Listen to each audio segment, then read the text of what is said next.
dhe nuk kanë kontaktin e drejt për drejt me levat e sigurisë, të cilat janë të deformuara dhe të mbajtura peng. Po flas për ushtrinë dhe sigurinë. Pra po flas për forcat e policisë. Kështu që duhet ketë në fund të fundit, për mendimin tim, një hibrid, një qasje hibrid midis komunikimit nga Shtetet e Bashkuara me presion ndaj komponentit qeverisës që mbetet akoma në Venezuela Caracas dhe ushtrimit presionit dhe mundësimit të zgjedhjeve të reja sa më shpejt që të mundur që të vinë në pushtet politikane legjitim të zgjedhur nga vota e lirë e popullit venezuelan. Do të shtuni, ju falenderoj për mesazhet që ndat në Off the Record. Jeni të mirëpritur, gjithë mirë. Faleminderit. Zoti Basha. Atëherë, unë mendoj që nuk kemi pushtim të Venezuelës.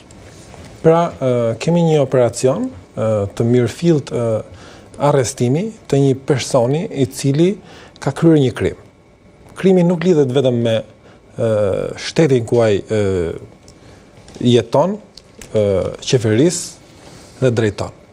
Po të shikom, unë e kam thënë para 2 muajsh edhe në studion tuaj që Shtetet e Bashkuara të Amerikës do largohen nga Europa për një arsye të vetme. Ata janë sulmuar brenda territorit të saj. Dhe po të shikosh, Shtetet e Bashkuara të Amerikës janë sulmuar me drogë, janë sulmuar me trafik të armëve dhe të qenjeve njerëzore.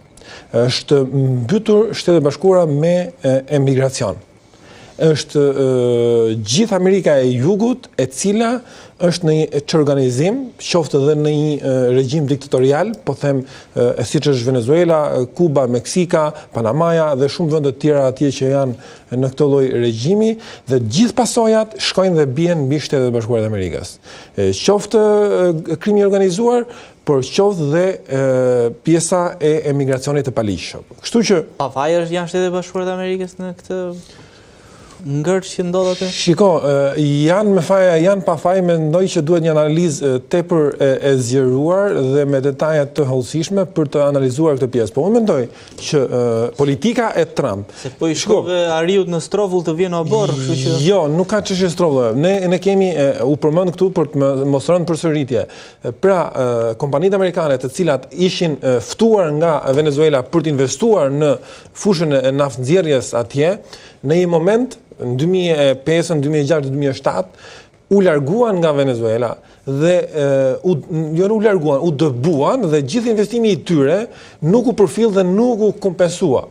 Shtetet e Bashkuara të Amerikës po sulmohen nga krimi i organizuar i cili mendohet që organizohet nga kreu i një shteti.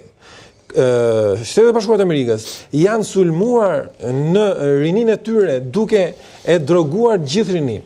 Nëse presidenti Trump nuk do bënte një operacion tillë dhe nuk do vazhdojë të bëjë një operacion tillë edhe me vende të tjera, të cilat po e sulmojnë në këtë mënyrë Shtetet e Bashkuara të Amerikës, unë kam thënë që Shtetet e Bashkuara të Amerikës kanë psuar një shtator të dytë për sa i përket sulmit, siç ishte ai i terrorizmit. Pra janë viktimë në këtë rast, mendon. Gjithë shtetet e tjera i kanë rënë qafë Shtetet e Bashkuara të Amerikës. Shiko, nuk trajtohet kështu në këtë mënyrë siç e bën ju pyetja apo siç e shtroni pyetjen atje, Maduro ra apo do bjerë Shqipëria. Jo, pra, do bjerë Shqipëria. Çfarë pret Shqipëria? Kështu është ajo, do bjerë Shqipëria. Po çfarë do bjerë Shqipëria? Çfarë do bjerë Shqipëria? Po jo, çdo shpret Shqipëria, zoti Basha. Po pra, ta lexojmë si duhet se ta lexojmë siç e ke shkruar. Tani flasim për mënyrën se si u krye operacioni dhe çfarë pasoja është dha ky operacion. Operacioni u krye në mënyrë afrojeni pak ta lexoj zoti Basha, shpret Shqipëria. Po tash unë e lexoj nga mbiemri juaj duhet të kishit probleme me aritmetikën, jo me problemi është unë deshifroj në atë mënyrë sa ndoshta ti nuk e percepton. Kështu që kam kaluar më tej. Kështu që unë e lexoj ashtu sepse të lidhësh rënien e Maduros dhe të shpreh Shqipëria. Çfarë nuk kuptoni ju me të shpreh Shqipëria? Nuk do ndryshoj nga, domethënë nuk ndryshoj Shqipëria nga rendi i ri global që flitet. Çfarë ka në Shqipëri? Ka në Shqipëri këtë lloj situate si është. Atëherë, nuk mbarova, unë 2 minuta. nuk kemi, pra, të filloj, nuk kemi sulm të Shtetet Bashkuara në Venezuelë, nuk do të ketë, pse nuk ka rrezim, apo pse u lindi edhe një pyetje pse Shtetet Bashkuara të Amerikës po fillojnë të bashkëpunojnë me pjesën tjetër të mbetur të qeverisjes së Maduros. Po, sepse Shtetet Bashkuara të Amerikës nuk duan ta kthejnë në një situatë të pakontrolluar vendin atje, por i dhanë një mesazh, arrestuan personin për cilin kishin 5 vite që është në kërkim, dhe ashtu siç bëhet me çdo person që del në kërkim ndërkombëtar, mund bëhet një operacion i tillë për ta arrestuar. Për sa kohë ai shtet nuk bashkëpunon për ta arrestuar një person i cili ka kryer një krim të caktuar, atëherë shteti i cili është në këtë rast Shtetet Bashkuara të Amerikës ndërmorën një operacion për ta arrestuar personin për cilin kanë disa akuza dhe sot ka dalë përpara